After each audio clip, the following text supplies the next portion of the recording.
Well, oh, wait, are you doing the shit?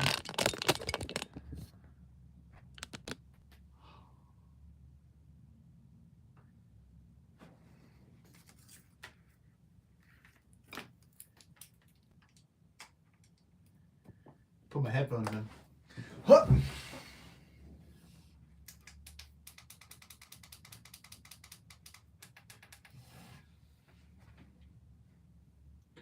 That's the rule.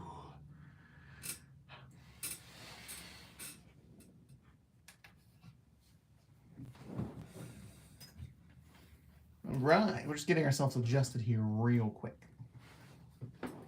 It's been a while since I've done a live, so I don't remember how I had it set up. I need to lower this a little bit, you think? I don't think I can. I don't think I can. A whole 1 inch. A whole 1 inch. Hey, 1 inch is a lot, you know. Hold up.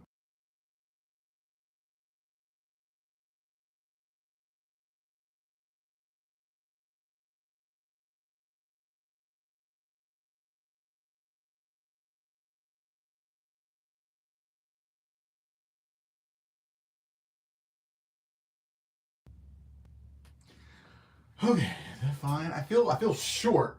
I feel short.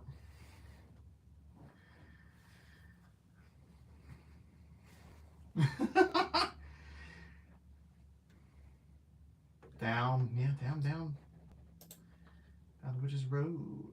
So, if you are watching this as a VOD, there will be timestamps in the description below, so you can jump to the review that you want. I was just watching them all, just because, you know, it's going to be great content. But, if you don't have time, you can pick which movie you want.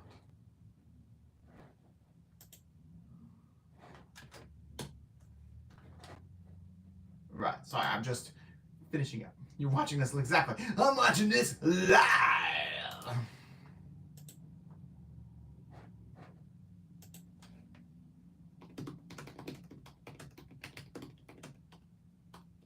Pick up my YouTube lives.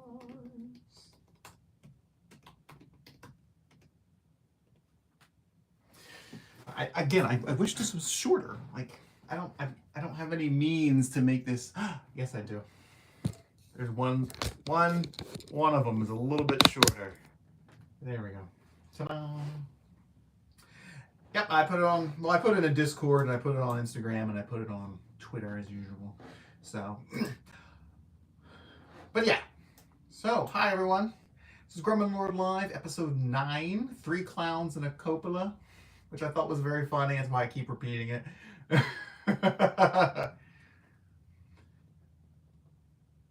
We have 3 movies that have clowns in nature: Terrifier, Joker, The Apprentice,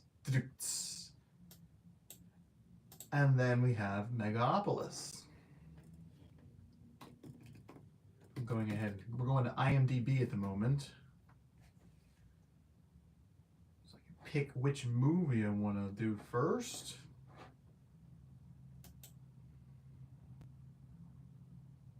Prince, since you're here, do you have a movie you want me to talk about while you're here?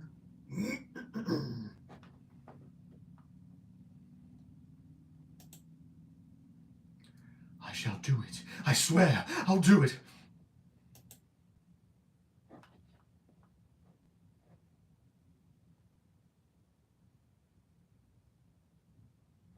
Yes, that's one of the clowns. Did you not see the thumbnail that I keep sharing everywhere because I'm in love with it? I did all this work on that thumbnail, and then I went back and like deleted it because it wasn't done. All right, Joker. Joker, Folie, Deux. Yeah, it looks really nice. I mean, it's really Megalopolis. Folie à deux. I don't speak French. I mean, I think Deux is 2, so I'm going to say it's part 2.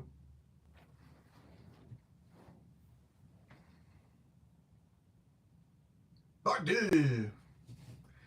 highly controversial movie. People are losing their minds. The movie is doing terrible in theaters, and it's coming to streaming very...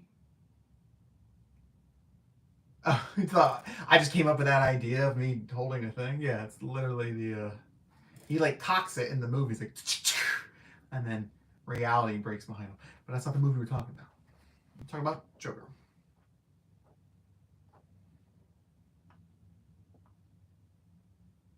So, Joker 2, as we're calling it. Lady Gaga. So Lady Gaga's performance is... it's interesting because it's still very much Gaga. Like, I haven't seen her in a bunch of things. Like, I never saw American Horror Story or anything like that. But I saw her in Gucci, House of Gucci, which I felt she was a different character. In this, she kind of feels like herself. She doesn't feel, in my opinion, crazy enough for Harley. Not that Harley's like crazy, but she just didn't have the same sense that Joker had of being unbalanced. Her singing was fantastic, obviously. That's not a surprise. She did kind of have this strange demeanor, though.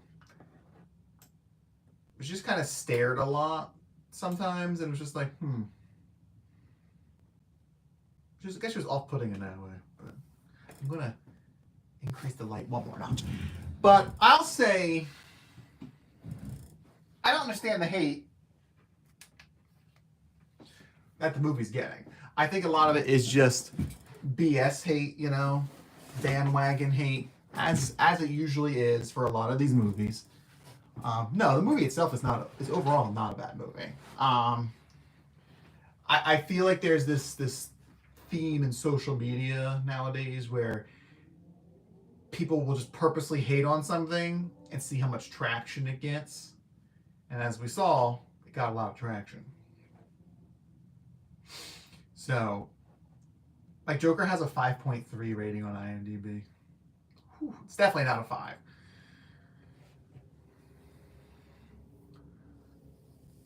There's some positive reviews on IMDb for it.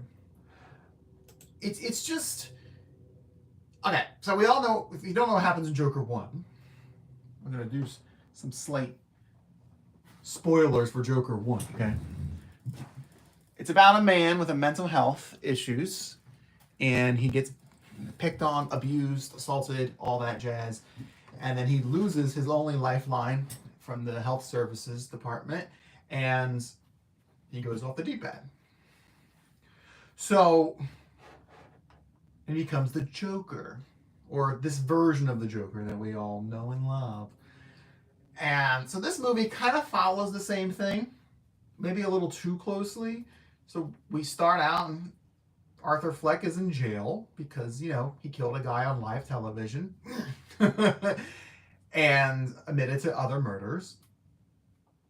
And he's being, again, abused by the prison guards, abused by other prisoners.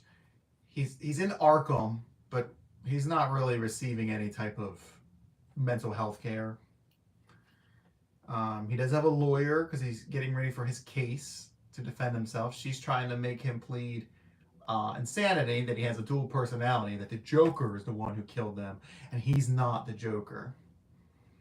And the prosecutor is Harvey Dent, which is not a spoiler because it's inconsequential.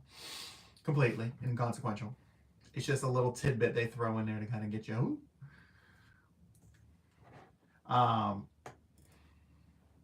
it's like part courtroom drama, part prison movie, but then part musical. And that's a hard sell. That's a hard sell for people who absolutely love the first movie. The first movie made over $1 billion, okay? So it's a massively popular movie. And I don't think it's massively popular for all the right reasons, because there are some people out there who idolize the Joker from the first movie, which you shouldn't do, because he's not a good person at all. He needs help. but he's not a good person. Remember, he shot somebody in the head on national television. He's not a good person. But you do kind of feel sorry for him in this movie. He's just kind of like within himself again, like he was in the beginning of the first movie. And then he gets to see Harley. She's also in Arkham, but she's not in, the same security wing that he's in, because he's a murderer. And they connect, and she opens him up because she knows who he is, and she loves that he's the Joker, and she loves the Joker, so he starts slipping into Joker stuff again. So I'm not going to spoil the whole thing for you, but I talked about the music last night on my Twitch stream, which you can follow me there too. About how I was disappointed with the musical aspect, because while I don't like musicals, the songs weren't full songs. Yeah, they didn't do full songs. I mean, if you're gonna go full-blown musical and call this thing a musical, please make it a musical. I mean, Joaquin Phoenix is a good singer. I don't love to sing, thank you. Lady Gaga's obviously a professional. So it's like, use them. Instead, it's just little snippets. I mean, when they're in Arkham singing, obviously their voices aren't crazy good because it's these characters. But when they're in the fantasies, their voices are much, much better, especially Lady Gaga's, because when she's in Arkham, she's like, come on, get happy. And then when she's in the fantasy, she's belting it out. So, but it was always like nothing more than maybe 30 to 45 seconds of singing. And then either the fantasy ends or they stop singing in the fantasy and something else occurs. And it was just kind of, like I was just kind of getting into that song. And a lot of music, they called it a jukebox musical, but a lot of music is music from decades before I was born. We're talking 50s, 60s, 70s, just easy listening, crooner, kind of a little bit of soul type of stuff music. Nothing crazy. They're not dancing to like Disco Inferno or something, which would have been fun. But no such luck. It just... Sorry.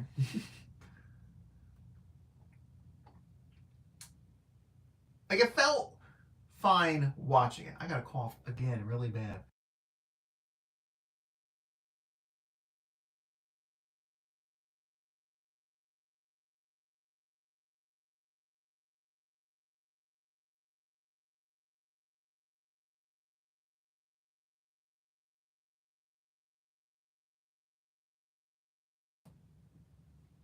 Yeah, I just drank water. What is it? There's something in there. It's messing up my voice.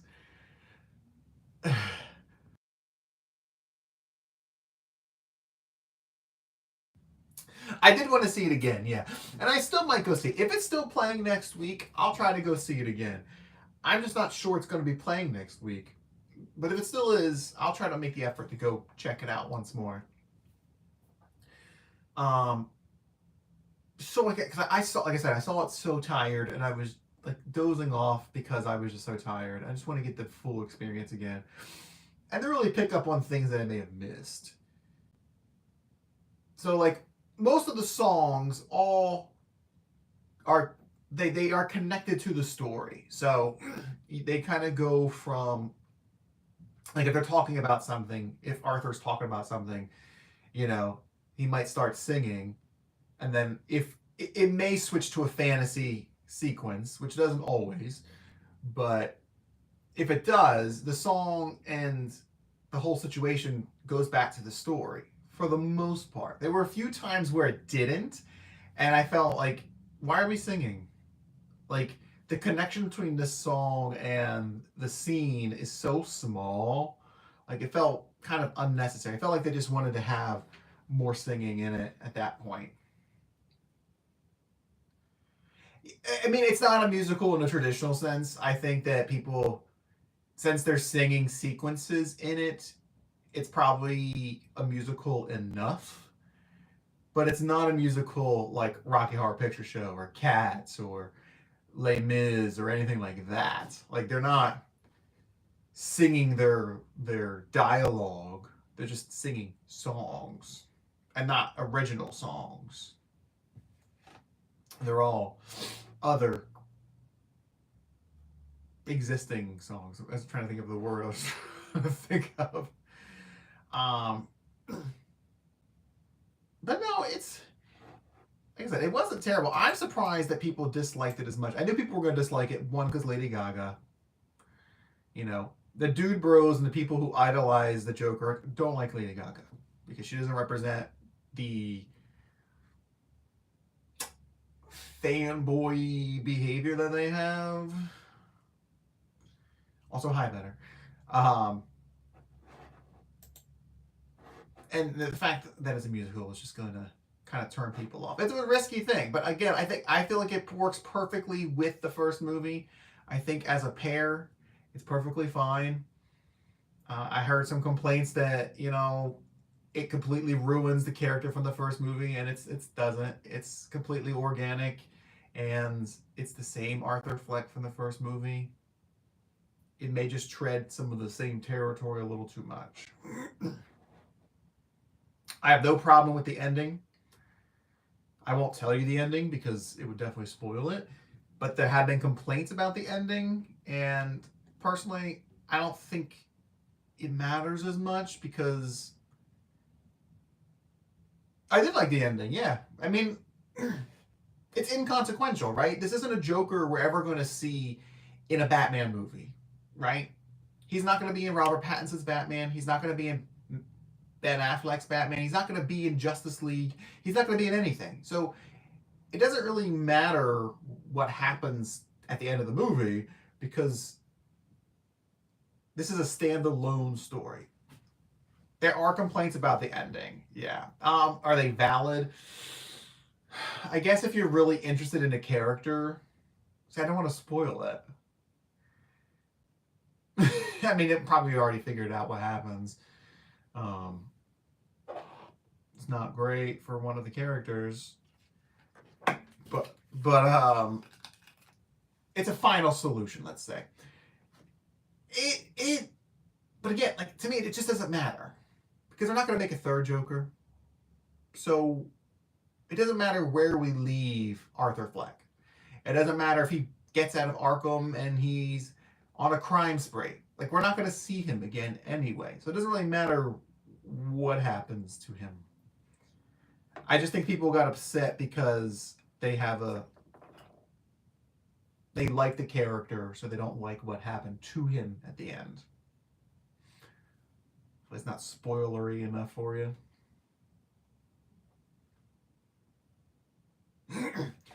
Well, that's the thing. There is no point to it. It's just a spinoff. It's a singular story.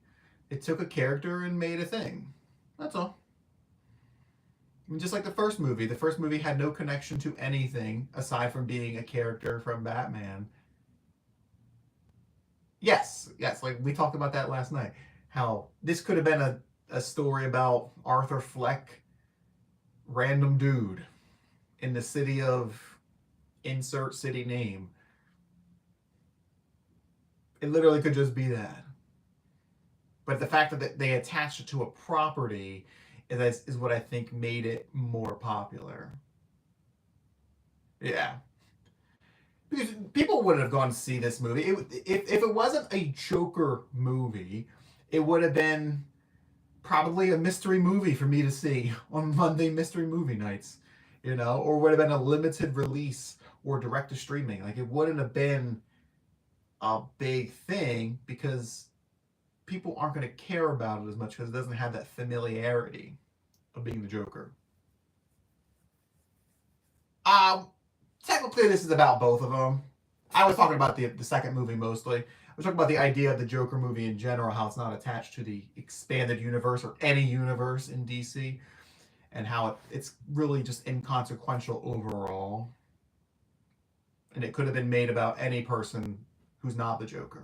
Could have been GremlinLord, the story of GremlinLord's mental illness and his abuse in the system. Would have been the same movie. And hi, Auric.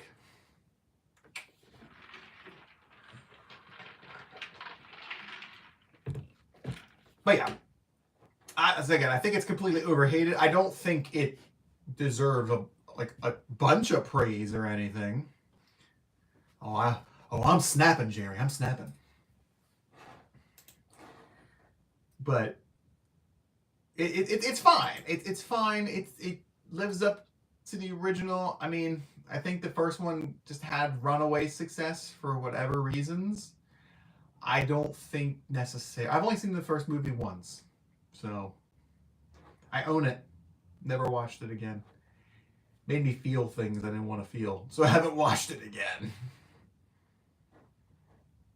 Visually, this movie's really good though. Like cinematically, I liked it. Like, it had some great shots in it.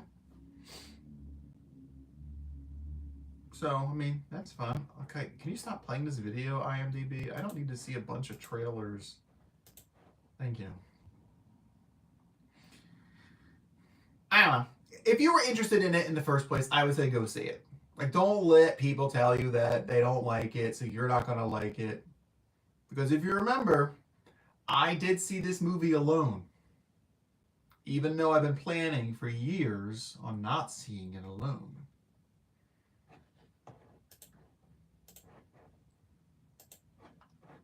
But the person who I was supposed to go with changed their mind because they said they didn't think it was going to be good based upon the ratings that they've been hearing. I'm kind of leaning between a 6 and a 7 out of 10. I'd probably say probably closer to a 6.5, 7, really. The musical aspects just wasn't, like, there wasn't enough musical for me to make it a musical. Because a lot of it was, like I said, it was just pieces of songs, and a lot of it was a cappella, and it's like, I don't need to hear drugged out Joaquin Phoenix singing 10, 15 seconds of a song in his cell. Like, how long can I be? Like, okay. Let's get some music swells here. Let's get something. IMDb doesn't do halves, so I will round it up out of the kindness of my heart. I'm curious if there's going to be a lot of Joker costumes this year. There was a ton of Joker costumes after the first movie. Even I did a Joker makeup for one of my streams. I don't think there's going to be a bunch of Joker makeup this year. I don't think I'm too kind. I just feel that people just, like, people can't give me real reasons why they don't like it. Like, I give you reasons why I didn't like it. It's a musical, but it's not musical enough. Like, the story's similar to the first movie. It's like you said, it's an inconsequential story overall. Like, what are we getting out of this? Aside from a Joker multiverses branch. Joaquin Phoenix was good, and Lady Gaga was good. I mean, everybody was good in it. I was surprised. I didn't know Catherine Keener was going to be in it. I like her a lot. They brought back people from the first movie. There was this one guy who I thought was a cutie patootie. He was like the young prisoner, which probably makes me sound creepy. I don't know how old he is, but his name is Jacob Laughlin. I guess he's in those Maze Runner movies. I don't know. 1996, he was born. So, but yeah, I mean, like I said, if you want to see it, go see it. Don't let people. Oh, Folie à Deux means madness of two in French.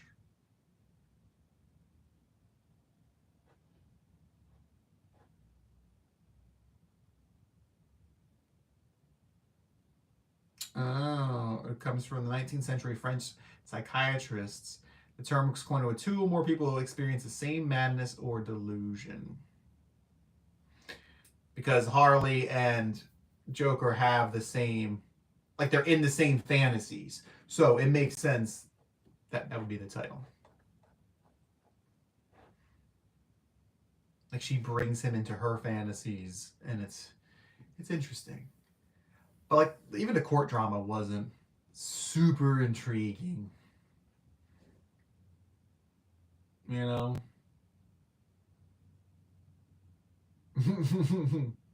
In German? I don't even know it in German. Although it doesn't come up in German conversation very often, because nothing in Germany is fragile.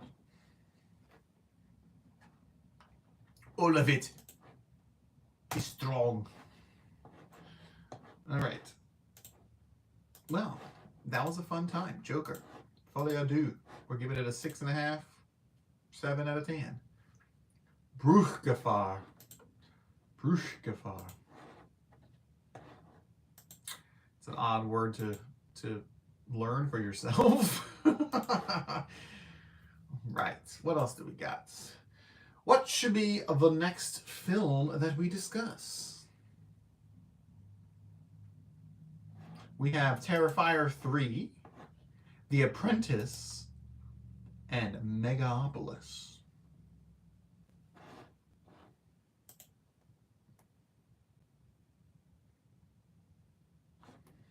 And then I'll go ahead and put the timestamps in once I make the VOD. Risk of breakage. You risk of making it kaput. Does there have the money on this?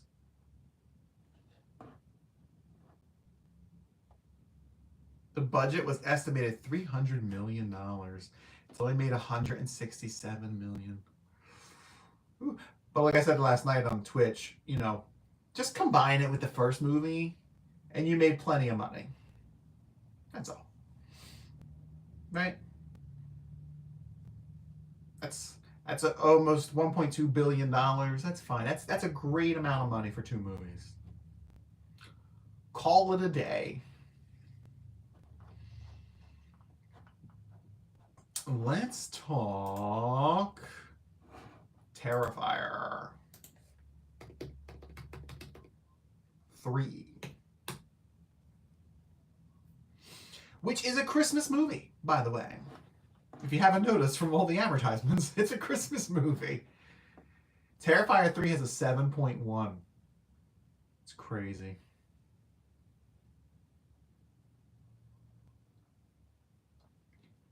It is a serviceable sequel to the second movie, I guess. I don't know, it's not really a sequel at that point. Would I watch Terrifier again? I would. Look, man, if somebody wants to see a movie, I will watch it. Would I watch it on my own again? Probably not, because I've seen it. But if somebody wants to share that experience, I would watch it again. It's not my favorite. It is not rated, though. Which is funny, because apparently sales for Wild Robot and like Despicable and Transformers have been going up since Terrifier came out, because underage people are buying tickets to those younger movies and then sneaking into the Terrifier, which I think is pretty funny. I would have never thought of that.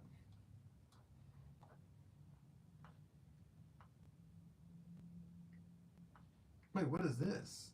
This looks like Art the Clown.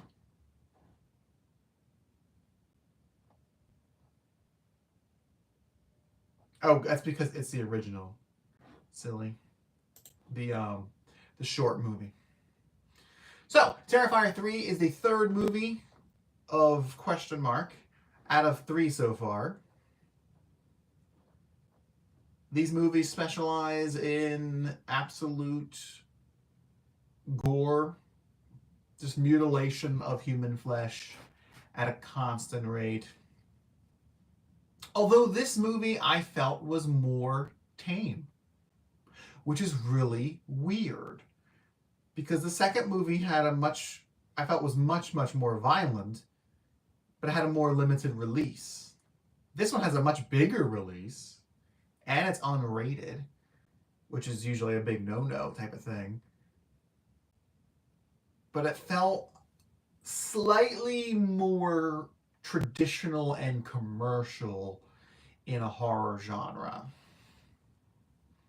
Not like straight up, like, oh, he's now this thing. But it did feel like they pulled back a little. That's not to say there isn't crazy mutilation in it, because there is.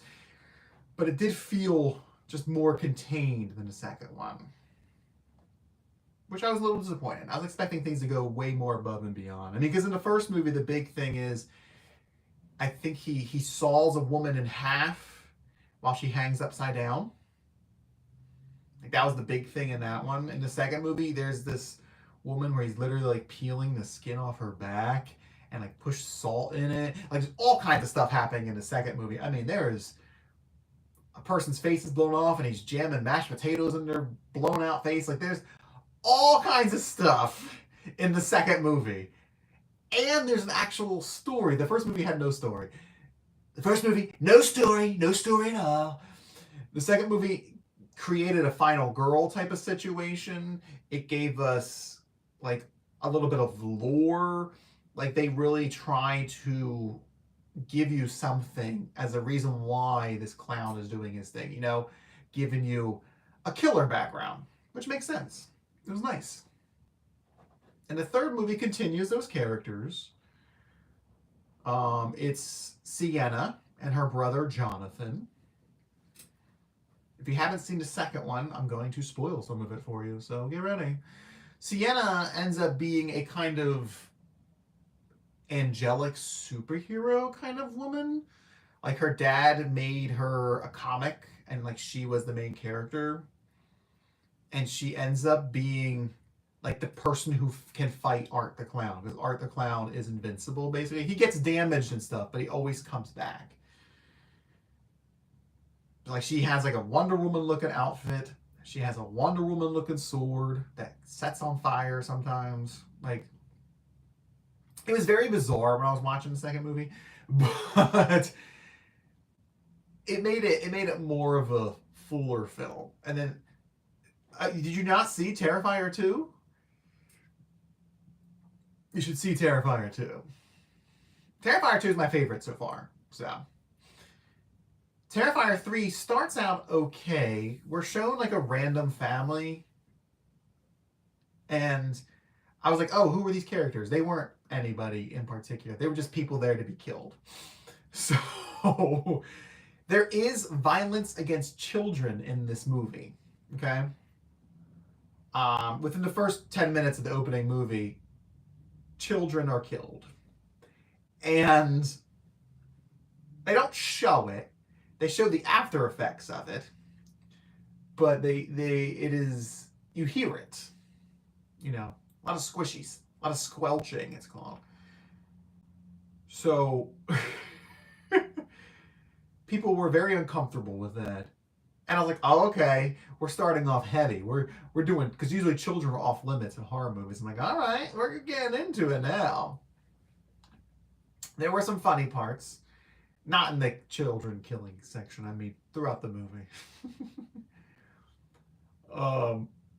But we're introduced to Sienna again. She's having these episodes where she's in a psychiatric ward and she's getting treatment and stuff for her, PTSD from fighting Art. Her brother's in college, which is kind of interesting because, he was just as much in the second movie as she was, but okay. I guess he has a stronger resolve than hers.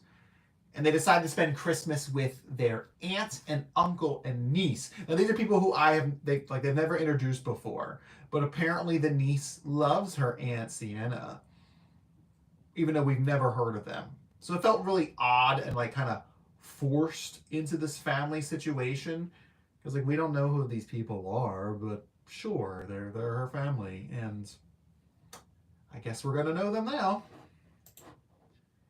They do give you some backstory, like some in between the second movie to third movie information for Art. For me, I felt it was a little long. I felt like it was a little bit too much dwelling on that time in between the movies. This movie's is it over 2 hours long? 2 hours and 5 minutes. I would have trimmed it by a little bit, just a little bit.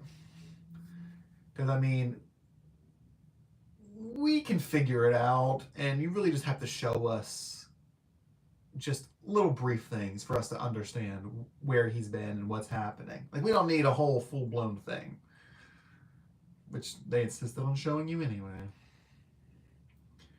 But so as I was talking about the violence being toned down a little bit. Well, in the beginning, they didn't show you the kid dying, which I get why they wouldn't do that. It probably would have been an adults-only, rated X type of movie if they would have showed that. But there's a scene where something explodes, okay? And around this thing that explodes, there are people. There's adults and children around this thing that explodes. And it pulled this like 80s cliche thing where when they're showing the thing about to explode, you see all the people, but when it explodes, they show you a far angle and there's not a single human being in that entire angle. No one. And then the explosion happens and there's no people, there's no nothing. It's just the explosion. Like, and you would see, people in the explosion. And they don't show you anything. And then they show you the aftermath, and then there's body parts and stuff like that. And it's like, come on. You couldn't even put like some mannequins there or something. This movie had a bigger budget than the previous movies. I think it was like $3 million or something. $2 million. No, nothing disturbed me. I was not disturbed. I'm undisturbable. Just kidding. No, I'm not. But no, nothing was... This is not the most brutal, disgusting Terrifier film ever. Thanks.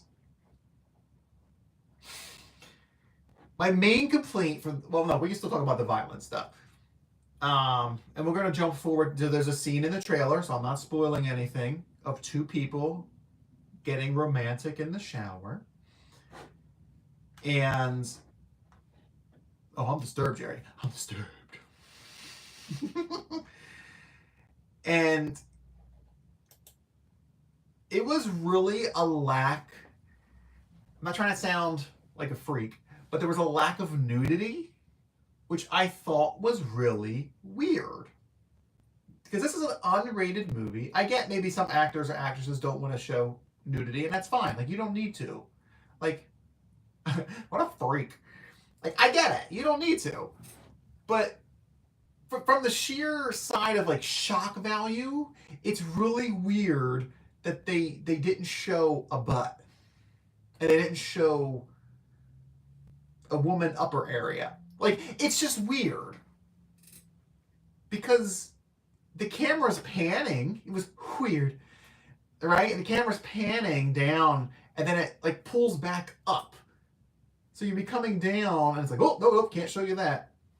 It was very odd way of like just don't pan then. Like, if you're not going to show a butt cheek, not even a butt cheek, like you barely saw a butt crack.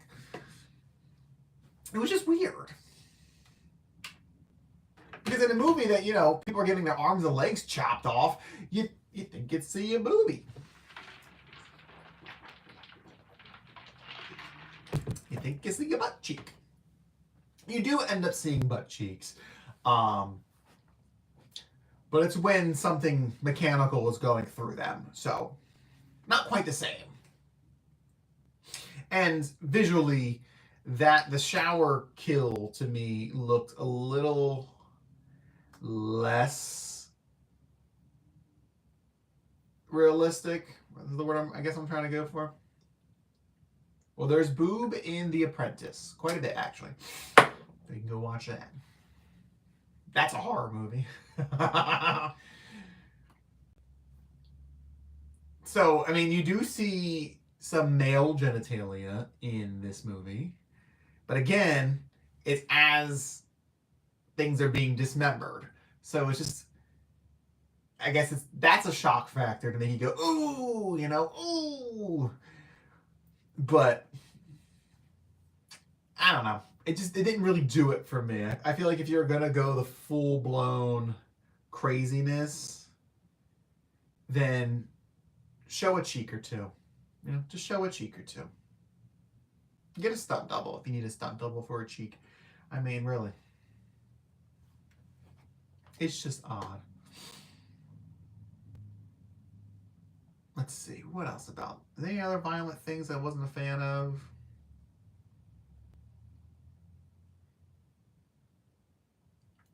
It's not just butts. It's just the idea of it being a unrated horror slasher mutilation movie. You're not gonna show a butt? Like, you're not gonna show a butt? Like, why? You're not gonna show a butt that's not being mutilated? God. My big complaint about the movie, I'll talk about it now, is the story. It starts out fine, where we have Sienna and Jonathan trying to go back to some type of normalcy. Jonathan's doing a bit better because he's in school, and Sienna's getting out of the psychiatric ward for Christmas.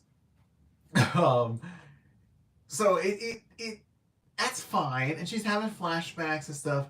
I just feel like they kind of forgot about her character development from the second movie, where she became like a total badass character at the end, because she is just super, not weak, but just like perturbed almost the whole movie, where she just can't fight back. Like she'll see a vision of Art the Clown in the mall, and then she's like, like freaking out. I'm like, I get you're scared, and you could be scared, but it's like you're Sienna. Like, you're this superhero character. Like, you literally came back from the dead in the first movie. I just wanted to see a buttocks, okay? That's all. And it just felt like, why is she not the same character, or at least have some of those same traits? Like, she didn't snap out of this fear until like the final act of the movie, and it's just like, you have this whole time for you to be this chick, right? And they could have did sequences where she runs up and grabs this person in the store, like, I'm gonna kill you or something, and it turns out it's just, an old lady trying to buy bread because it was playing tricks on her. Like, you could have did scenes like that. It just felt weird for her just to be cowering all the time. Jonathan was very awkward. I mean, he was very awkward in the other movie because he was younger. He's still very awkward. Their dialogue, his dialogue especially, is pretty cringy. Like, he is kind of whiny, if you will. Like, he's trying to move on, but he's not really trying to move on, because like, he like wrote his sister letters about things, about the Art the Clown stuff, and like, he's in college, but he's not like trying to move on with his life. He's still trying to dwelling on it. So it's just odd. The niece was kind of annoying. This random niece we get shown. She's okay, but maybe it's just because she's a kid, and I'm not the biggest fan of children, so maybe that's just why. But I felt like most of the movie we were just kind of moving from thing to thing. We got to see Art doing a bunch of stuff. Art is out there talking to a Santa in a bar. You know who's in this movie? Ron Howard's brother, Clint Howard. And Chris Jericho's in it again. He was at the end of the second movie, and he's in the beginning of this movie because he works in the, I guess, psych ward or wherever they're housing the girl from the first movie. I think that's what she's from. It's hard to... I've only watched them all once, so it's kind of hard to piece it together. But... it's... Wait. Oh, that's Stranger Things. I was like, wait, was he in the other Terrifier? No, he's in Stranger Things. Sorry. A little brain fart there. I was like, wait a second. He was a minor character in Stranger Things, not like a main character. Like a one-time appearance. I don't think he may not even had a name.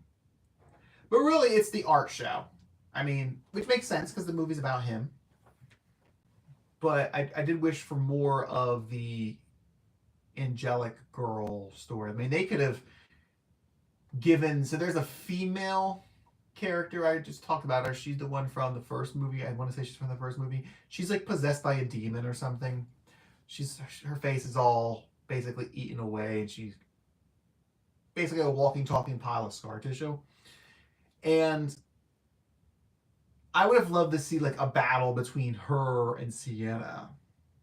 And it could have been as regular or as insane as they wanted. Because this is all new territory, right? This is a new series. You can... I mean, she already has a flaming sword. She had like body armor. She came back from the dead in the second movie, I mean. So you could do all kinds of stuff in the movie with them for them to fight. But they didn't. Like, there was fighting, but it wasn't really like the whole sequence. I would have loved the sequence. I mean, yeah, more battles. I don't know why I read that as more butts are fun. Apparently I just have butts on the mind. When it popped up on the screen, I read it as butts.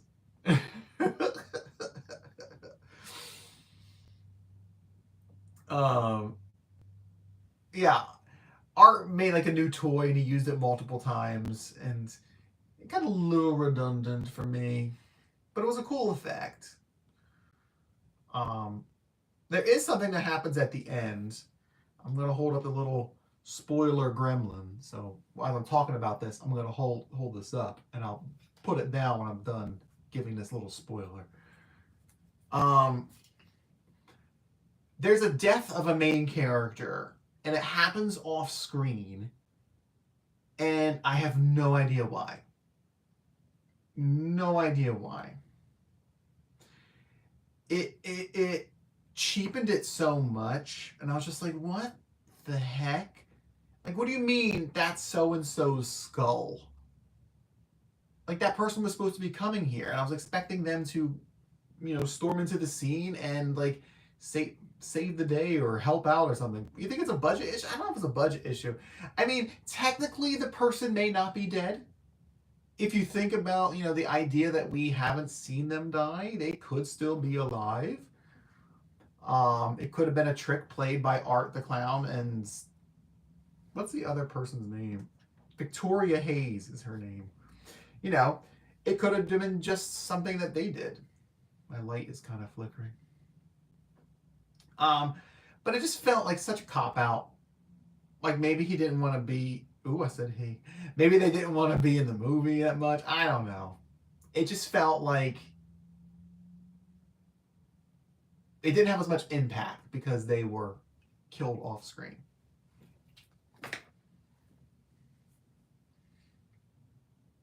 I don't know. I feel like there's a lot of things that don't shock me. I mean, like it's shocking, but it's not to the point where I'm like, it doesn't gross me out. I don't know. Like, I'm more interested in the special effects of it. So I'm just kind of like watching it to see like, ooh, how'd they do that? Ooh, how'd they do that? Like, how they get the rats to bust out of their body like that. Like, I'm interested in that aspect. It's not super gross. I mean, plus, it's a blood fest, and it's not realistic in that sense. The shower kill, I thought that looked kind of hokey. So, that's another reason why it wasn't my favorite. I know it's like the big draw of the movie, but I think there's better kills in the movie than the shower scene. There's quite a bit of Christmas imagery, even some Christian imagery, like a crucifixion, stuff like that, which fits into it. It's funny because it's October, and this is a Christmas movie that's out. I mean, I get they probably wanted it out for Halloween, really. I feel like the Christmas angle is a little gimmicky. You know? Like, what have we done? What have we not done with this character? Oh, well, he hasn't been around in Christmas. Okay, let's make it a Christmas movie. Like, it feels a little... That's what I was talking about, it feels a little commercial. The ending is a massive cliffhanger. Massive cliffhanger. Completely unresolved story, which bothered me. It's just like, come on. I mean, not completely unresolved. Somebody does die. I mean, obviously, Art the Clown is still out there. So, he's still kicking. But it's just like, okay, so I guess there's going to be another one. And the creator said he would do another one. I don't think there's another one yet on the books. But he did say he would do one. I do like that it's getting this kind of cult following now, though. I like that. It feels like an underdog story where, you know, this movie was created. The first one was created as a short, and then it was remade into a feature-length film. And David Howard Thornton plays Art the Clown. He's very kind and like nice. I see him at like all these cons and stuff, and he's super fun. But I really like how it's kind of taken on its own thing. I mean, if you probably would have told them, you know, 5-6 years ago that you're going to have your own popcorn buckets and drink containers at Regal theaters, they'd probably call you crazy. But they do. You can get your own Art the Clown little drink containers. So I'm very happy for them. This movie had a $2 million budget and has already made $30 million. So it's already back 15 times its budget. Opening weekend was 18, almost 19 million. Like, it beat the sludge out of Joker. Which is crazy. Because, again, it's an unrated film. But it has a very wide open... No, I'm very happy for them. I wish it was a little better. But I am happy for them. So, if I was going to rate Terrifier 3... Actually, do I have ratings on here for the other Terrifier movies? Let's see. There's Terrifier 1, there's Terrifier 2.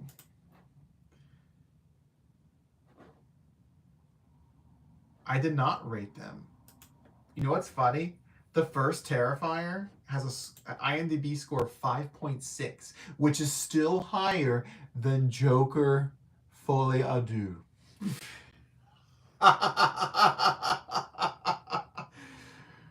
Oh, man.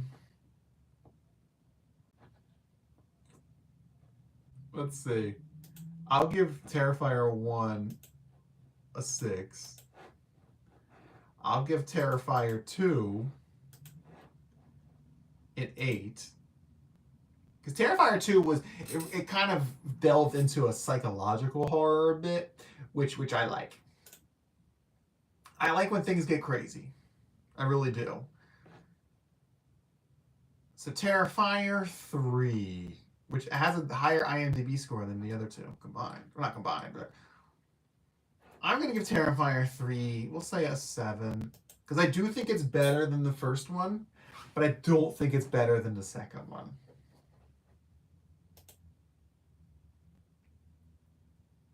If it's... And there are quite a few funny parts in it. Like, I did laugh. He's just... This what's his name again? David Howard Thornton. He just does this great miming.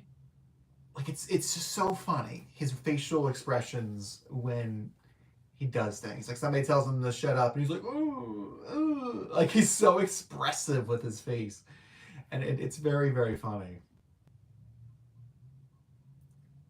Well, there's no skin peeling in this. Oh, I lied. It's a different type of skin peeling in this one. This is more of like a entire layer of skin coming off. The second one, literally, he's like, I got hair in my mouth. He's like baking her, like slices of meat off of her. That one, they had like a whole rig. They made a whole like extra body for this character. And they went back to it multiple times. So that's why I feel like the second one really took you there in that department. And the third one kind of copped out with that explosion, not showing anybody blow up, and lack of butts. I need more butts. See more butts.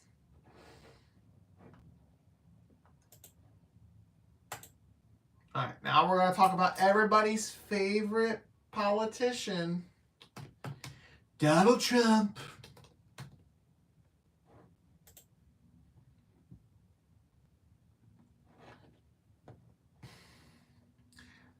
And the movie is The Apprentice, rated R, obviously. It's 2 hours and 2 minutes, just slightly shorter than The Terrifier 3. This wasn't a movie I was actually going to see. Because as somebody who's not a fan of La Donald, and somebody who's grown up, of course, I knew as soon as I started talking about Donald Trump, you're going to run away. It's fine. Have a good night.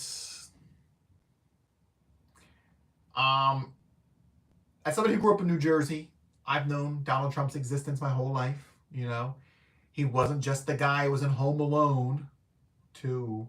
I don't really care for Home Alone movies either. So I know about him. I know his business practices. We've always heard about how he stiffs his contractors. Have a good night, Prince. Like, I know all this stuff. So, although I haven't ever heard of Roy Cohn, which I think is really odd. You think I would have heard of him, but I've never heard of him. So, obviously, Sebastian Stan plays Donald Trump. You know, the Winter Soldier, Bucky from the Marvel Cinematic Universe. Personally, I wasn't sold on him being Donald Trump. I was like, are you sure? Like, because people think, I mean, Sebastian Stan's not ugly or anything, but people think he's really hot. And then to have him be Donald Trump felt really weird.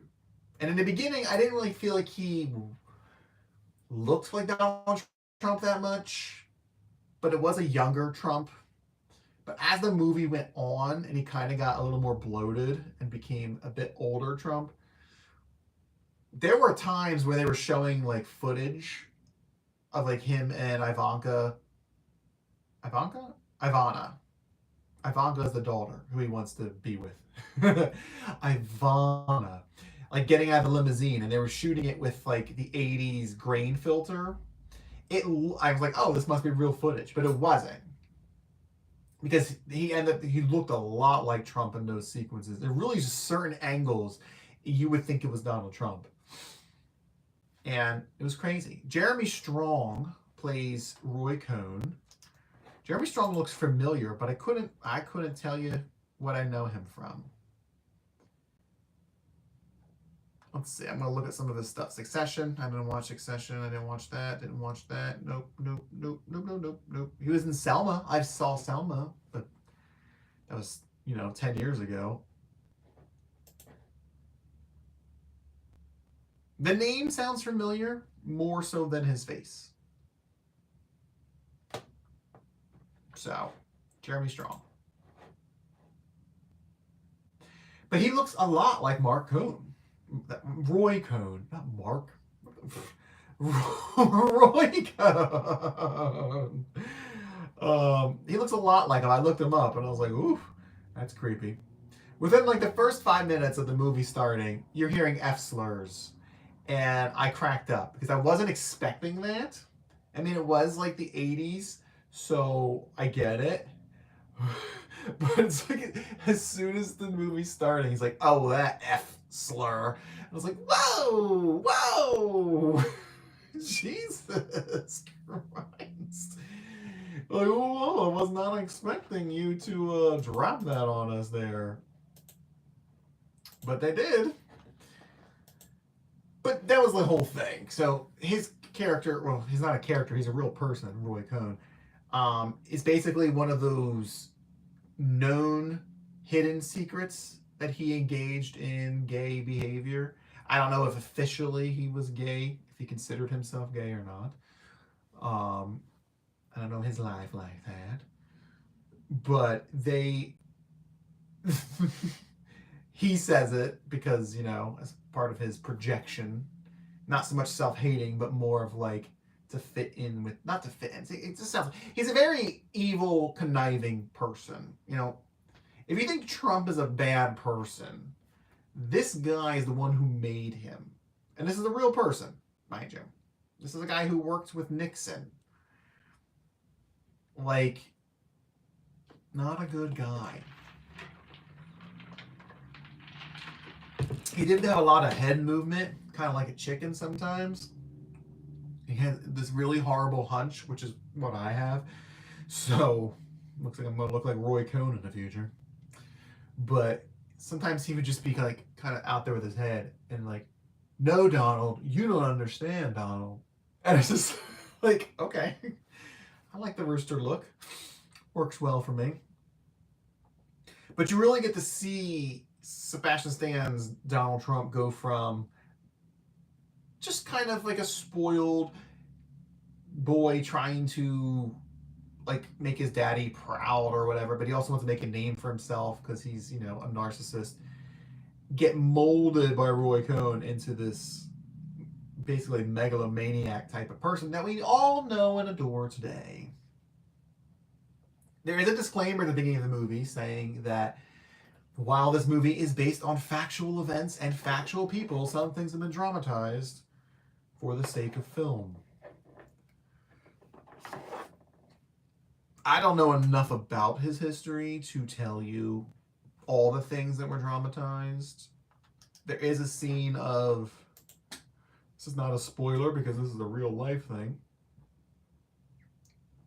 of him assaulting Ivana in a romantic way. And she, you know, she did bring charges against him in real life, but they ended up settling and she rescinded her claims. But that is shown in the movie. So that was interesting. It's very, I like how it was shot. I felt like it was very much 80s type of stuff. There was some decent music in it. I was bobbing my head to some of the music, singing along. It had that feel. There's a lot of the film grain going on in there. So somebody else I know who watches movies brought this up, and I agree with him 100%. The movie has a time frame issue. So we're shown Donald Trump before he even makes, God, what was the hotel called? I can't even think of what it was called. It's not the Trump Tower. It's,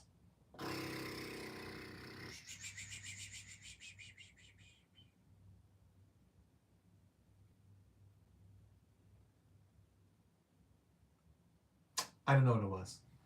I just saw it yesterday. I can't remember. But so it's very early on in his career. Like he's basically, his dad has apartment buildings and stuff like that. They don't have like this big, huge real estate business, you know, that we all know. So he's very much a beginning. He has dreams of grandeur or delusions of grandeur. It's usually how it goes. And it's just, he's just trying, and he's trying to get his foot in the door. His dad treats him like he's a child. He doesn't believe in his vision. The dad is also disappointed in the oldest son, which is Freddie, or Fred Jr. So once I saw Fred Jr. and once they showed Donald Trump not wanting to drink, I was like, oh yeah, Donald Trump doesn't drink. Because his brother was an alcoholic and died. So that's like a whole, you know, that's a whole thing. So that is factual. You know, that's a factual thing that is real. I mean, they may have dramatized some of it. The time frame might have not been the same or whatever, but that is a true thing. And I did feel bad for that. That made me sad while watching the movie. But not so sad for Trump, but sad for Freddie Trump, because he couldn't get help. Because at that point, Donald Trump was already cold and had no interest in helping him. But anyway, the time frame of the movie, it stops. Like, it feels like it's building up the whole movie, and then you get to the end, and you don't even like see a single bankruptcy. Like, he has all the pressure from the banks, and he's building casinos in Atlantic City on borrowed money, and he has the Trump Tower going up in New York, and like all these things are happening, and he's starting to write his book, The Art of the Deal, and then the movie ends, and it's like, wait, what happened? Like, we didn't get to see any downfall of Donald Trump, which I thought was really odd, because everybody's calling it like a slam piece against him, and it's just like they didn't even show him failing. I mean, they showed him like failing as a person, but we didn't even get to see his businesses collapse underneath of him, which is really weird because that's what he's known for. Well, that and prejudice, bigotry, racism, and all that stuff. Roy Cohn died in '86. Okay, so that'll give us kind of an idea of where the movie kind of stops. There's quite a bit of graphic stuff in this movie. There is butts in this movie. There are boobs in this movie. There is that type of content. There are some raunchy parties, which include simulated adult activities. So, if you don't like simulated adult activities, then you may not like this. Both the heterosexual and homosexual kinds. So, it wasn't like hot or anything, but because it was Roy Cohn. But yeah, there were some other people in the movie that I did recognize. You know, they talk about they're all real people. So there was simulation gambling actually as well. There was poker playing by some mobsters of Roy Cohn. Andy Warhol was in the movie. One of the Koch brothers, Roger Stone, who is a very, very bad person. He worked in the Nixon and Reagan administrations and the Trump administration. Like, this man's been around for a long time. And they played him kind of effeminate, which makes me curious if that was on purpose or if it was kind of like just as a dig to him. Apparently, Roger Stone did see this movie, and he felt that Jeremy Strong's portrayal of Cohn was uncanny in its accuracy. Like, he played him to a T, which I could see that. But yeah, so we get to see the Donald Trump grow into this crazed megalomaniac guy, and it's a mess. It really is a mess. Things just start kind of snowballing. And we see him, his infidelities. We see... Wait, was that infidelity like an actual... like person? Not actual person, like, was she... Yeah, actual person. Is she an actual person, or was she just like a lady that he just messed around with? Rupert Murdoch. George Steinbrenner's in the movie. I mean, obviously not really him. There was a lot of names being thrown out there that I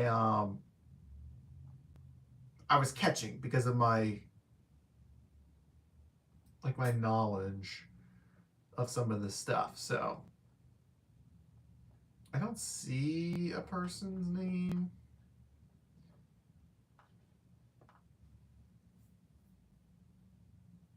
So maybe she was just a blonde woman that he cheated on his wife with. Because he was still married throughout this whole movie to Ivana. So, yeah. We didn't get to see in his second or third wives. He did try to sue to stop this movie from being released, though. Which is funny. Very Trumpy. Sue.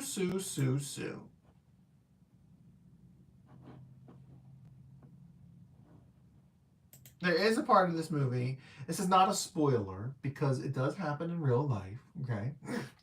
Roy Cohn contracts HIV and AIDS, and he ends up dying in the movie, which again is real life. And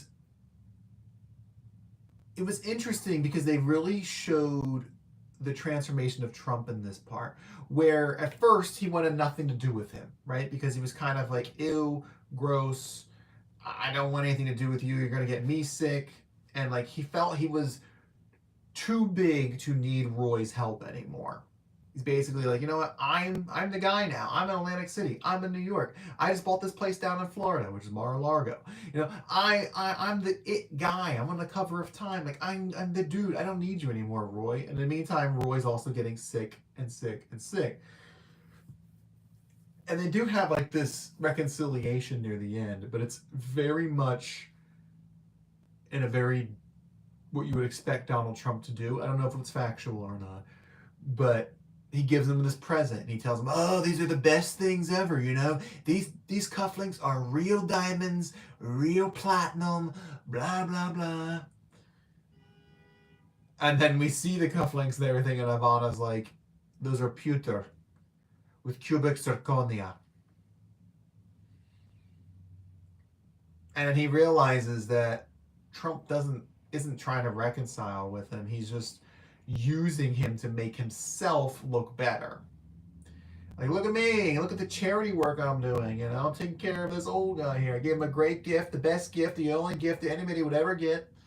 You know, that whole thing. He didn't, Sebastian Stan didn't do that voice, because that's an older Trump voice. The whole thing like this, I mean, that's older Trump. Like, that's like 60s, 70s Trump. He was too young for this. He did have the gross, like a lip pursing that Trump does. And he didn't do it in the beginning, but as time went on, he started doing it more as he built the character up. And it got uncanny. It got uncanny. And they try, like, I feel like they were partially trying to make you feel sorry for Roy Cohn. And I had to step back and be like, I shouldn't feel sorry for him. I mean, yes. It's horrible to, you know, die that way. Because he's only like 50-something. Like 56 or 59 or something when he died. But he's not a sympathetic person. He's not a sympathetic character. He's an awful human being. He committed perjury, blackmail, illegal recording of people. Like, he's not a good person. Even assault of the romantic kind. Like, don't make me feel sorry for him by showing him suffering from AIDS. No. Don't pull that. Don't tug on my gay heartstrings. No, thank you.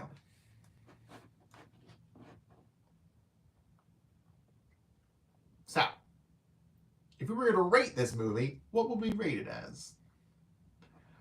I think it's a very glitzy, glammy type of visually appealing movie about a very unlikable person and his very unlikable mentor.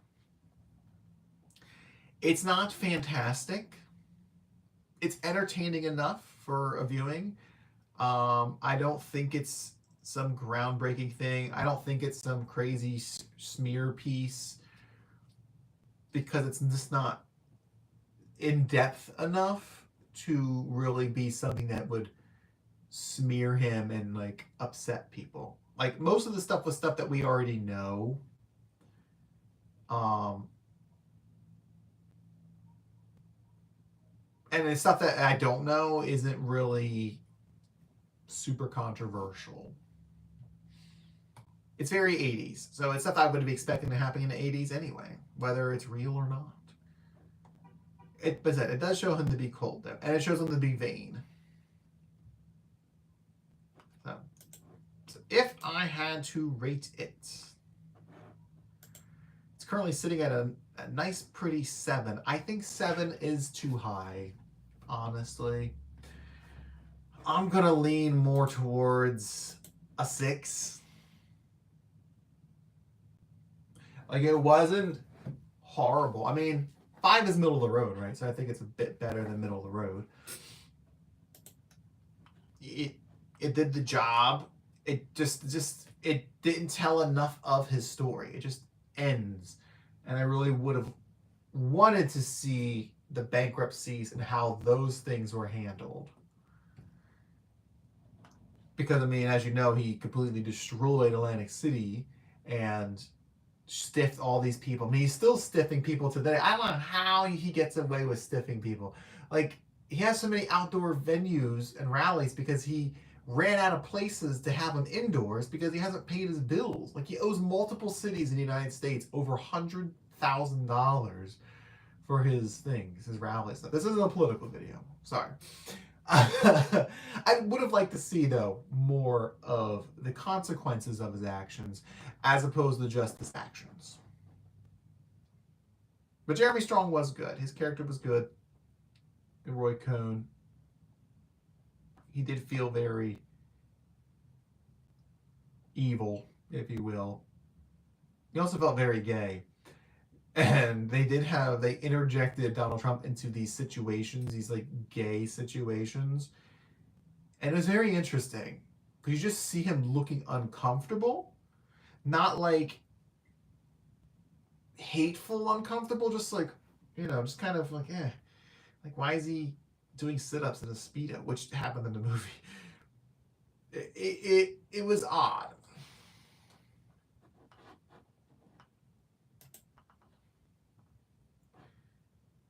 They had a Kickstarter for the movie to get released because all the big distributors backed off because they were scared of being sued by Donald Trump.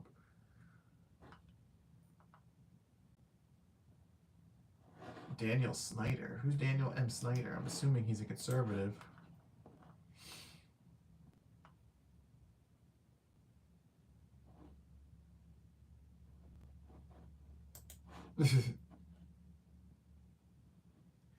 Donald Trump's campaign said this film, in quotes, is pure malicious defamation, should never see the light of day, and doesn't even deserve a place in the straight-to-DVD section of a bargain bin at a soon-to-be-closed discount movie store.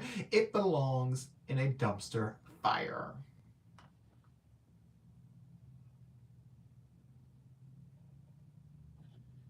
Netflix turned down the film because they have millions of MAGA subscribers, which is by far their biggest market in the United States.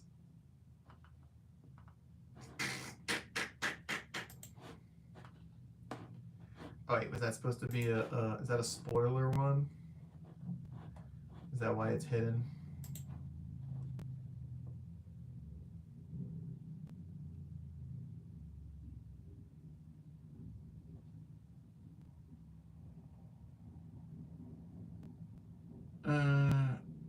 Earned only $150,000 on its first day, despite being in 1,750 theaters. Yikes. I mean, I didn't pay to see it, so because I used my movie pass. I wonder how that works for money.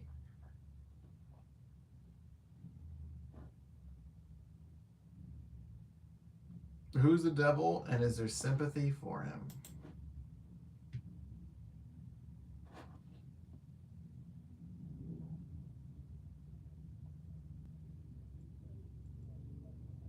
That's true. They said that he made him a bit more too sympathetic.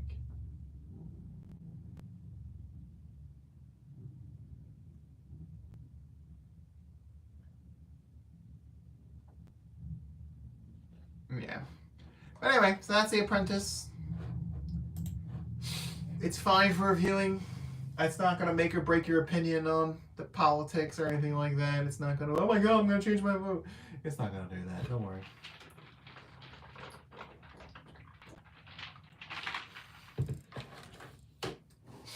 If anything, it might just make you more interested in the whole thing. So, right. So now we're going to move on to our final movie of this live stream. And that is Megalopolis. The big, huge Francis Ford Coppola. We've done our 3 clown movies. Now it's time for our Coppola movie. This only has a 5 out of 10 on IMDb. Lower than Joker 2. Yikes. I don't think it deserves a 5, not in the least. The city of New Rome faces the duel between Caesar Catalina, a brilliant artist in favor of a utopian future, and the greedy mayor Franklin Cicero. Between them is Julia Cicero, with her loyalty devoted between her father and her beloved. I was stealing money? Who was I stealing money? I mean, because I didn't pay to see the movie? Donald Trump's not getting money for that movie. If he was getting money for that movie, I would not have seen it. It's an unauthorized type of movie. He wanted to sue it to stop it from coming out. So Megalopolis, its name is actually Megalopolis, a fable, which is very important. Okay? It's very important. Megalopolis. Anyway, it's very important. It has a star-studded cast. Adam Driver, Giancarlo Esposito, Aubrey Plaza, Jon Voight, Shia LaBeouf, Lawrence Fishburne, Talia Shire, Jason Schwartzman. Some people actually recognize. I mean, Nathalie Emmanuel, she's a main character. I don't recognize her from anything, but she's a main character. I mean, there's Chloe Fineman, she's from SNL, which I thought was fun to see. Is that the girl from SNL? And it was. So, I feel like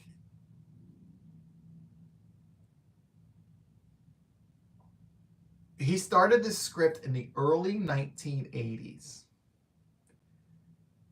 But he had financial debts that he couldn't make the movie. They began pre-production in 2001, 23 years ago. And they filmed 30 hours of second unit footage, did a table read with Paul Newman, Uma Thurman, Robert De Niro, James Gandolfini, Nicolas Cage, Leonardo DiCaprio, Russell Crowe, Edie Falco, and Kevin Spacey. But it was scrapped after September 11th because a scene from the script predicted the attacks. He abandoned it in 2007 and then didn't begin developing it again until 2019. So this is like Francis Ford Coppola's like dream project, like his lifeblood project. You know, he's been trying to make this movie since the 80s. Over 40 years he's been working on this movie. And it finally comes out and people hate it. It has a budget of $120 million. It made $11 million. Terrifier 3 made more in its opening weekend than this movie has made thus far. Ridiculous. And again, I feel like it's similar to this idea where social media latches on to things and people just can't make their opinion upon themselves. They have to like suckle on the opinion of somebody else. Like people just struggled so hard with this movie. It's not a traditional movie. I will say that. And it took me a little bit to get used to it because some of the things that were happening in it were kind of like, what? You know, it's bizarre in some places. It's a little silly in some places. And it's real classic in some other places. For me, pretty much every actor did a great job. Like, I don't have no complaints about anybody's acting. I feel like everybody treated the script, even though it's bizarre in some places, they treated it as if it was a serious forward film. Like Adam Driver is committed to the lines that he's saying, even though they come off odd sometimes. He's fully committed to them. And I think that really helps sell the vision to me. Whew. Like for me, it really made it for me. I saw it with a 72-year-old woman, and she struggled with some things, mostly just trying to figure out which character was what, because some of them changed out. Like Shia LaBeouf's character changes his look like 3 times throughout the movie, and she was struggling to know that it was the same guy. He was Claudio. But she loved it. She loved this movie. She wanted to see it again, like in the next day. She went online and started doing research about the lore of the movie and the characters and the backgrounds and what they're referencing and all this stuff. Like, she loved it, which is very interesting. I didn't love it, but I enjoyed it. There are things that people talked about on TikTok. Like, there's a scene where Adam Driver, his character Caesar Catalina, and Natalie Emmanuel's character Julia Cicero are having a conversation. And he basically says, do you think that like your 1 year of medical school entitles you to my, superior mind or whatever? And she says, entitles me? And he says, yes. And then she says it again, entitles me? And he says, yes. And then she says it a third time, entitles me? And he goes, yes. And it was all over TikTok because people thought it was stupid. Because then he says, so just why don't you take yourself and go back to the club and dance and and he looks silly when he says it. But it's to me, as somebody who's seen the film, I thought it was a more nuanced thing, because there's nothing unnatural about repeating yourself 3 times. Like that makes sense, because both of these characters are spoiled brats, right? Caesar Catalina he's running on his uncle's money. They're the richest family on the planet. And then you have Julia, who's the daughter of the mayor. She rides in police cars as her private transport. She's spoiled as well. And you just have these 2 silver spoon spoiled not young adults, but whatever, these adults who are acting like children. So it makes sense that she feels such indignation to what he's asking or what he's saying. Entitles me that she's going to repeat it 3 times. Like, that makes complete sense to me as a viewer. And when he tells her to go back to the club, that also makes sense, because literally that's where we're introduced to her. She's dancing in the club with her friends because she went to 1 year medical school, dropped out. Was it medical school or law school? I think it's medical. Doesn't matter. She dropped out, and now she's just kind of wasting her life away and her potential dancing around with her friends and just having fun. So he was making fun of her for that and putting her down for not following through with the things that she started, when his whole thing is following through with things he started. That's why he's so intent on getting Megalopolis done. So it makes complete sense in the movie. Complete sense. If that's what you're looking to make sense out of it. Like, I saw it and I had no issue with it. I mean, I had the pre-knowledge of it being on TikTok and stuff and people making fun of it, but I had no issue with it whatsoever. I thought it worked out perfectly fine. Because you got to remember, this is a fable. Okay? There is a mixture of classic filmmaking and classic dialogue in this movie. Like, think of things like Ben-Hur, like how they talked in Ben-Hur. Like, everything is this grandiose sentence. Like, we will take back the seas from the sky, and we will make sure our people thrive for generations to come. Like, the characters talk like that in this sometimes. And then other times they'll talk in more modern speech, and it can be jarring when they switch in between the two, because they'll just be having a normal conversation, and she'll be like, I had breakfast with Caesar. What do you mean you had breakfast with Caesar? I broke bread with him, and and then it transforms into this classic theater speaking type of, not like Old English, but that grandiose style of speaking that you would see in like Cleopatra or Ben-Hur.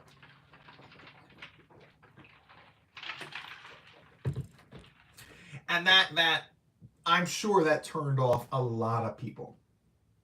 But again, it's a fable. It's this fantastical movie. It takes place in New Rome, which is New York, but in the future, we don't know when. It's in the third millennia, which is our current millennia. So it could be in 10 years, could be in 900 years. Who knows?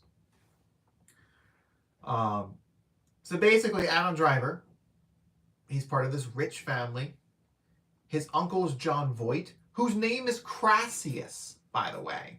Hamilton Crassius III. Okay, because he's crass. Again, it's that classic like style where the character's name is part of their character traits. He's very vulgar, he's always drunk, he's leering on young women, like he's crass. It makes sense. So, again, complaints about that? Don't know why. It's literally in his name. But Adam Driver discovers megalonium, which is a new element that can only be controlled by certain people. It can be used to create anything your mind can think of, but you have to be able to control it. And he's one of the few people who can. So his idea is to create a civilization where it's an organic society where your buildings are made out of megalonium, and then let's say it starts raining, the building will literally make like a cover for you because it will anticipate your needs and provide for you. You want a name called Asolicious? Does that describe you? Is that your character trait? Like Aubrey Plaza's character's name is Wow Platinum. Like WOW space Platinum. Wow Platinum. That's her name. Which made sense in the beginning because she was like a gossip news reporter.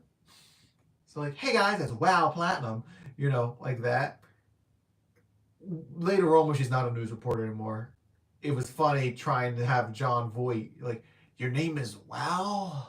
What? You know who else is in this? Dustin Hoffman's in this movie as well. I just remember that. So it's very funny. And it's a classic tale. So like Aubrey Plaza is romantically involved with Adam Driver. He kind of rejects her to kind of be on his own thing. So she tries to spite him by getting with his uncle because the uncle controls the money flow. That's happening in the background, and then she thinks of a way to overthrow the uncle with the nephew, the uncle's son, which is Shia LaBeouf. And then it's like this. It's a web that is being woven here. And meanwhile, Adam Driver and Natalie are getting closer and closer. So visually, for the most part, the movie is very good looking. Now, if you saw the IMAX version of this movie, there is actually a break in the movie where an audience member is given a script and they go up to the front to a microphone and ask Adam Driver's character this question from the script. And Adam Driver will answer the question to you, which is insane.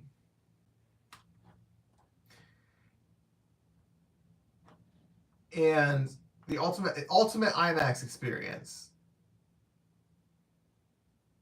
yeah, which I did not have, obviously. So, this version of the film features a live actor asking questions during the filmed press conference. So you would have been like volunteered, and you would go up there and ask questions to the screen, which is such a bizarre thing. But so for me in the non-IMAX, it was basically just the same type of idea, but instead of having somebody, walk up, it was just asked off screen, and then Adam Driver answered it. I got the top quote of the movie is, "What do you think about this boner I got?" which was said by Hamilton Crassius III. So ridiculous. But yeah, I thought there were some really cool visual scenes. There's scenes where Adam Driver's going on this trip from drugs and alcohol, and it's bizarre. It has some odd interpretive dance in it, but I think it works in the context that this is like of a classic Hollywood thing. I feel like it's something that you would see in like a Hitchcock thing, like, you know how they're falling into the swirl, right? They're like, ah, and they're falling into the spinning swirl, the black and white swirl. It's something like that. That type of like practical effect type of thing. So like there's hands swirling around him, which is weird, but it's very much in line with what the movie is. There's a lot of striking visuals in this movie, and then there's some really bad CGI. There's one scene where he's sitting at the desk, Caesar, and he's trying to, and the megalonium is floating here near his head as he's writing and like measuring and stuff. And the megalonium looks so terrible. The CGI on it is so bad. I was just like, that's so bad. Like, just, it looks so out of place. It didn't match the lighting of the room. It looked really, really bad. But then other times, there's some really great visuals. Like, there's like a whole Coliseum scene, and there's like big sets and stuff, and all that looks really great, and I enjoyed that. It was kind of a mixed bag. It was more good than bad, in my opinion, but I do feel like it's probably going to be an acquired taste for people. I do think that once time goes on, the movie will probably get more appreciation. I mean, the costumes are great. I love everybody's costumes. It's a mixture of like ultra modern chic clothes with classic Roman clothes. So it's very interesting. And I'm looking at pictures right now, but these are pictures of the actors. I want to see pictures of the clothes. But anyway, so for me, I don't understand the hate for it. It is not a perfect film in the least, but it's a genuinely good watch. And I know people think I say that about everything. I pretty much said that about every movie tonight. To varying degrees. Because the truth is, I mean, a movie has to be really bad for me not to like it. I probably am a bit more lenient or generous. I mean, I did give White Bird a 5.5 because I thought it was super predictable and boring in that sense. But I mean, it's Megalopolis is not a bad movie. I can barely say it, but I did watch it. What was the other? There's another scene that people are making fun of on TikTok that, again, didn't make any sense. Oh, Aubrey Plaza and Adam Driver meet up in a park, and she's not wearing a jacket, and he gives her his jacket. And she's like, I knew you would give it to me. And she's like smelling it. She smells just like you, like sandalwood and something else. And your man scent. Which, again, is a really weird way of saying it smells like him. But it makes sense in the way that they talk in the movie. And the way that she's literally obsessed with him like some fucking... Oh my god, I just cursed. I'm so sorry. We're not supposed to say that. Like a Greco-Roman character in a play. Like,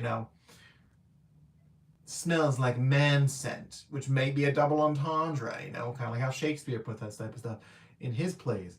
Like, it just made sense to me, but I understand that it's not approachable for people who are not looking for that type of film. Like, if you go into it thinking it's going to be this massive epic thing, it does have hints of that, but you're going to be having this juxtaposition between classic things and more modern things that may just not work for you.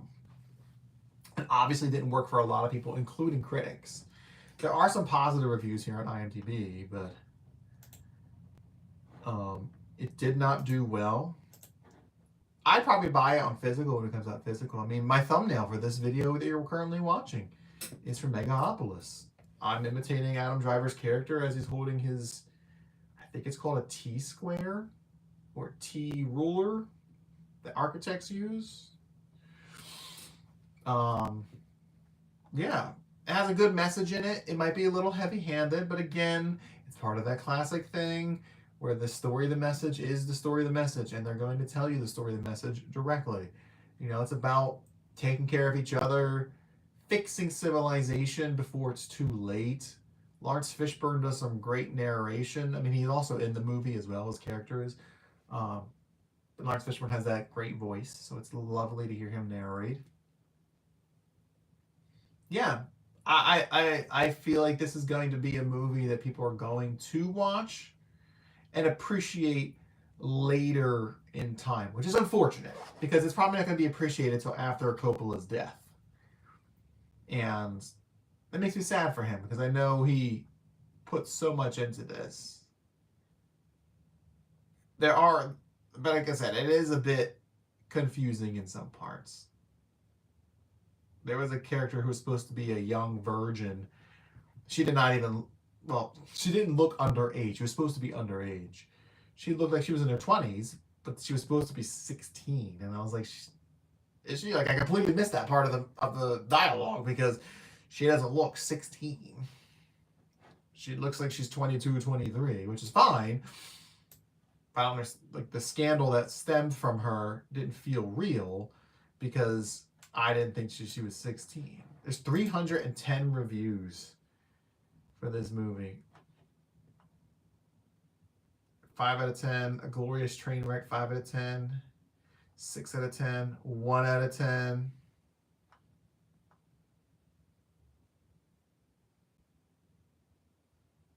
Ooh, 5 out of 10. 6. I mean, these are actually pretty decent. 8 out of 10. 7 out of 10. 4.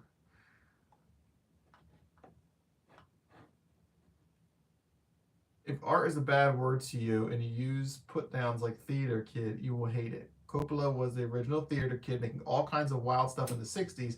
One thing I'll say is that the weirdness of the movie was blown way out of proportion. That's what I said.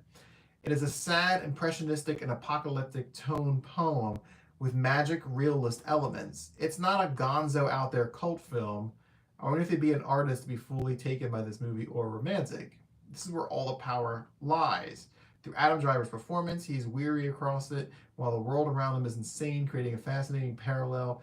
This sort of specialty as an actor with Ferrari and House of Gucci, he's able to be haunted visionary so effortlessly now.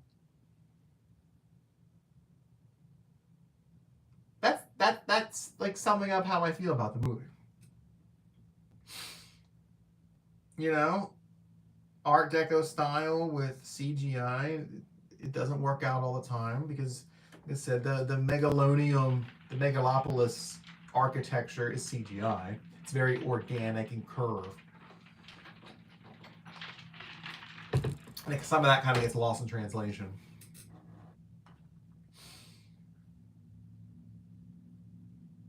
The script does work. I do like it.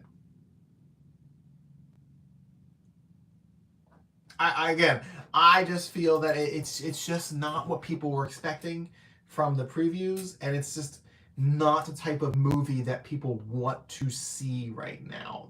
I mean, we're all quite jaded right now, and you know, the idea of creating a utopia seems so far out there because we're just trying to buy groceries or we're just trying to, you know, have rights. So it's just it's a dream of a movie, both literally and figuratively. I want to give it at least a 7. I probably lean 7.5 because of the grandeur of it. It really is a grand movie that I feel is going to be misunderstood for years to come. So Megalopolis, Francis Ford Coppola. People saying it's his final movie. I don't know if it actually is his final movie. It might be his final movie. We're going to say it's a 7 out of 10. So to recap our evening here, before we wrap up, we rated Joker, Folie, Deux a 6.5, 7 out of 10. Overhated for no reason. Well, not for no reason, but overhated for just overhated. That's Terrifiers. Terrifier 2, we gave it a 7. That's a solid 7. We did re-rate the originals, so Terrifier 1, 6, Terrifier 2 at 8, Terrifier 3.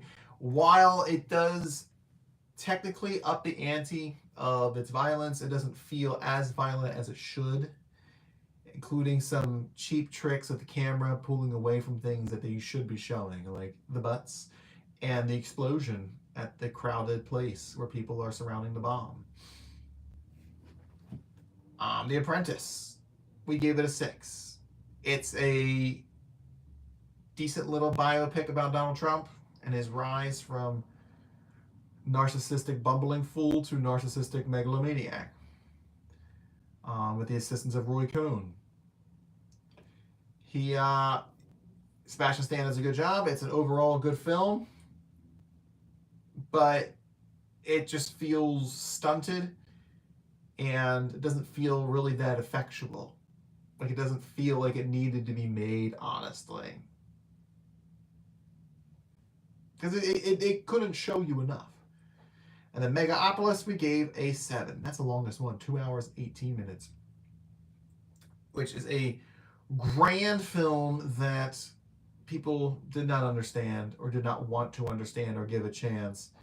People just weren't ready for it to experience this type of film. I think T1BG said it was horrible, which is very interesting because I would think he would be more understanding of it. Maybe he's not a real theater kid. I'm not a theater kid, but I don't know. Overhated again. And I feel like it's going to make a comeback, but unfortunately after Coppola's gone. So, those are the reviews for today. For Gremlin Lord Live, Episode 9, 3 Clowns and a Coppola.